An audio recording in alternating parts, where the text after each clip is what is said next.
élèves et professeurs se mobilisent après de graves violences à répétition. Mardi, 3 agressions caractérisées ont eu lieu sur le parvis du lycée. Tôt le matin, 2 élèves ont été menacés avec une arme à feu par des individus cagoulés à bord d'une voiture. Vers midi, un membre de l'équipe éducative a été menacé à l'arme blanche. Enfin, en début d'après-midi, un élève a été frappé devant le lycée. Dans les 3 cas, des armes ont été sorties, assure Fabien Giuliani, professeur d'histoire-géographie syndiqué chez Sud Éducation. Ce déchaînement de violence n'est pas isolé. Depuis la rentrée de septembre, les faits se sont multipliés. Ces agressions, associées à des règlements de compte entre cités rivales de Pierrefitte-sur-Seine et de Stein, ont fait un blessé grave le 12 mars, lorsqu'un élève a été frappé à la tête à coups de marteau sur le parvis. Une bande est revenue plus tard dans la même journée menacer d'autres élèves, armés de couteaux et de machettes selon plusieurs témoins. Des coups de feu ont été entendus. Dans ces différents cycles de vengeance entre cités selon le mot des enseignants, les victimes refusent de porter plainte. Depuis le 3 avril, une grande partie de l'équipe enseignante du lycée a décidé d'exercer leur droit de retrait et refuse de reprendre le travail en l'absence de garantie pour leur sécurité et celle des élèves. Au matin du jeudi 5 avril, une délégation du rectorat est venue rencontrer l'équipe pédagogique.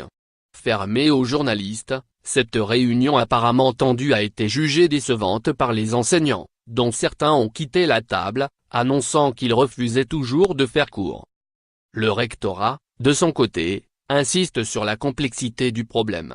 Régis Asteruc, proviseur vie scolaire à la direction académique de Seine-Saint-Denis, admet avoir entendu beaucoup d'émotions et de souffrances de la part de l'équipe pédagogique. Une cellule d'écoute, mise en place jeudi après-midi, sera disponible aussi longtemps que nécessaire, mais les agressions ont lieu à l'extérieur de l'établissement, en dehors du champ de compétences de l'éducation nationale. L'urgence est donc d'articuler les différentes échelles du problème. Vendredi 6, un conseil local pour la sécurité et la prévention de la délinquance devait réunir à la sous-préfecture de Bobigny les différents acteurs éducation nationale, police, parquet et mairie. Mais pour les enseignants, cette concertation ne répond pas à leur demande. L'augmentation du nombre d'adultes dans l'établissement et la pérennisation du poste de surveillant obtenu en janvier. En fin de matinée jeudi, alors que les journalistes sont escortés à l'extérieur de l'établissement, la conversation va bon train entre une élève et un membre de l'équipe mobile de sécurité. Vous et nous, excusez-moi, mais ça revient au même, en fait lance la jeune fille à l'agent, un colosse qui la dépasse de 2 ou 3 têtes. Vous n'êtes pas armé, alors que, oui. Sur le parvis du lycée, quelques élèves livrent leurs inquiétudes. Beaucoup disent ne pas se sentir visés parce qu'ils n'ont de problème avec personne, même s'ils sont choqués par cette violence. Ils viennent régler des comptes avec quelques personnes, mais ça touche tout le monde, déplore Noël, 17 ans, élève de terminale. On a l'impression que personne ne réagit, comme si c'était normal, parce qu'on est dans un département sensible. Il faut alors dialoguer, tenter de se raisonner. Non, bien sûr, personne ne trouve normal d'être menacé à l'arme à feu sur le chemin du lycée.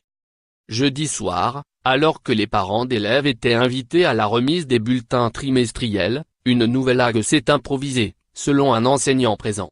Vendredi matin, les élèves ont décidé de ne plus aller en cours et d'organiser des manifestations spontanées dans l'établissement.